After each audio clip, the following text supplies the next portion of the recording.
को और अब आदिवासी को हमने हमेशा हमारी प्राथमिकता क्या है सब परिचय दिया। आदरणीय सभापति जी, जब हम हमारी सरकार के परफॉर्मेंस की बात करता, एनडीए की जो गरीब कल्याण की नीतियों की बातें करता हूं, थोड़ा सा अगर उस समाज को निकट से जानते हो, आखिर कौन समाज है लाभार्थी, कौन लोग हैं? झुग्गी झोपड़ी में किसको रहने के लिए जिंदगी गुजरनी पड़ रही है? ये किस समाज के लोग हैं? मुसीबतों से गुजरना पड़ता है, व्यवस्थाओं से वंचित रहना पड़ा है, कौन समाज है? हमने जितना काम किया है ना, ये एससी, एसटी, ओबीसी, आदिवासी इसी समाज के लिए है। कच्ची बस्तियों में रहने वाले लोगों को पक्का घर मिला है, तो मेरे इस समाज के बंधुओं को मिला। स्वच्छता के अभाव में हर वर्ष बीमारी से जूझना पड़ता था, उनको स्वच्छ भारत अभियान का लाभ देने का काम सभापति जी हमारी योजनाओं के तहत मिला है, ताकि उसको अच्छी जिंदगी जीने का अवसर मिला। इसी परिवारों के हमारी माताएं बहनें धुएं से खाना पका पका करके अपनी स्वास्थ्य के संकट को झेल रही थी, हमने उनको उज्ज्वला गैस दिया, वो इन्हीं परिवारों को। मुफ्त राशन हो, मुफ्त इलाज हो, इसके लाभार्थी यही मेरे परिवार हैं, जो समाज के इस वर्ग के मेरे परिवारजन हैं, जिनके लिए हमारी सारी योजनाएं काम कर रही है। आदरणीय सभापति जी, यहां पर कुछ ऐसा नैरेटिव रखा गया, कम से कम तथ्यों को इस प्रकार से नकारना किसका भला होगा? आप ऐसा करके अपनी क्रेडिबिलिटी भी खो रहे हैं, अपनी प्रतिष्ठा भी खो रहे हैं। आदरणीय सभापति जी, यहां शिक्षा के भ्रामक आंकड़े रखे गए, गुमराह करने का कैसा प्रयास होता है। पिछले 10 वर्ष में एससी, एसटी स्टूडेंट्स के लिए जो स्कॉलरशिप दी जाती है, 10 साल में उसकी वृद्धि हुई है।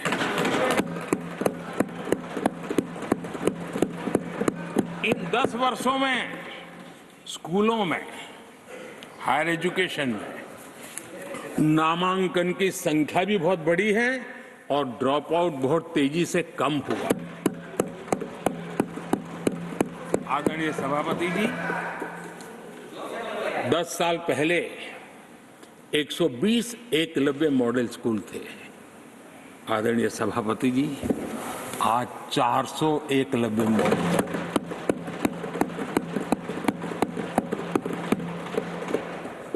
आप इन चीजों को क्यों नकारते हैं, क्यों ऐसा करते हैं, मुझे समझ नहीं आता। सभापति जी, पहले एक सेंट्रल ट्राइबल यूनिवर्सिटी थी, आज 2 सेंट्रल ट्राइबल यूनिवर्सिटीज हैं।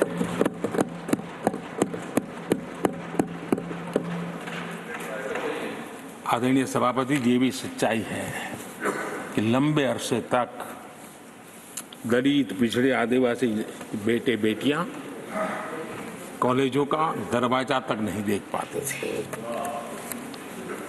मुझे याद है, मैं गुजरात में जब सीएम बना तो मेरे लिए चौंकाने वाला एनालिसिस मेरे सामने आया। गुजरात में उमरगांव से अंबाजीपुरा बेल्ट आदिवासी बहुल क्षेत्र है। हमारे दिग्विजय जी के एक दामाद भी उसी इलाके में हैं। उस पूरे इलाके में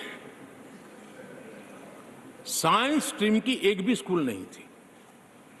मैं जब वहां गया, अब उस इलाके में मेरे आदिवासी बच्चों के लिए साइंस स्ट्रीम की स्कूल नहीं होगी तो इंजीनियरिंग, डॉक्टरी का तो सवाल ही कहां उठता है। ऐसी मिनिमम चीजें और यहां पर क्या भाषण दे रहे हैं जी। आदरणीय सभापति जी, और मैं बताना चाहता हूं, सदन को गर्व होगा, संतोष, आप उस सदन में बैठे हैं, वहां एक ऐसी सरकार आपके साथ बात कर रही है, कि ऐसी सरकार नेतृत्व कर रही है जहां कितना बड़ा परिवर्तन आया। आप उस समाज का विश्वास बढ़ाइए, उनका हौसला बुलंद कीजिए, वो देश की मुख्य धारा में तेजी से आगे बढ़े, उसके लिए हम प्रयास करें, सामूहिक प्रयास करें। आप देखिए, आदिवासी और हमारे SC/ST समाज के विद्यार्थियों का नामांकन, मैं कुछ आंकड़े रखना चाहता हूं। उच्च शिक्षा में SC विद्यार्थियों का नामांकन 44% बढ़ा है।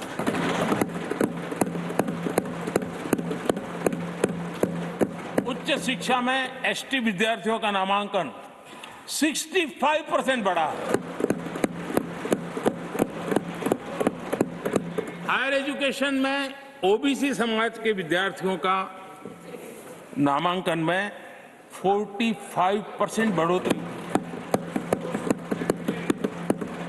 और जब मेरे गरीब, दलित, पिछड़े, आदिवासी, वंचित उन परिवार के बच्चे हायर एजुकेशन में जाएंगे, डॉक्टर बनेंगे, इंजीनियर बनेंगे, उस समाज के अंदर एक नया वातावरण पैदा होगा। और उस दिशा में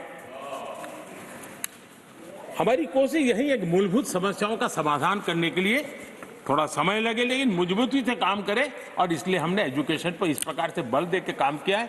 कृपा करके, जानकारियों का अभाव है तो कहिए, हम जानकारियां दे देंगे, लेकिन ऐसे नैरेटिव मत बनाइए ताकि आपकी प्रतिष्ठा भी कम हो, आपके शब्द की ताकत खत्म हो जाए। आप पर दया आ जाती है कभी कभी।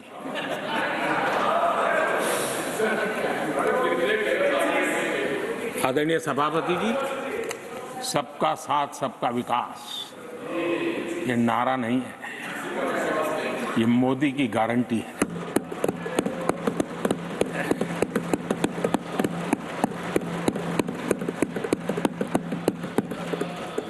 और जब इतने सारे काम करते हैं, मान लीजिए किसी ने एक कविता लिख करके भेजी थी, कविता तो बड़ी लंबी है, तो उसमें एक वाक्य है, मोदी की गारंटी का दौर है, मोदी की गारंटी का दौर है, नए भारत की भोर, नए भारत की भोर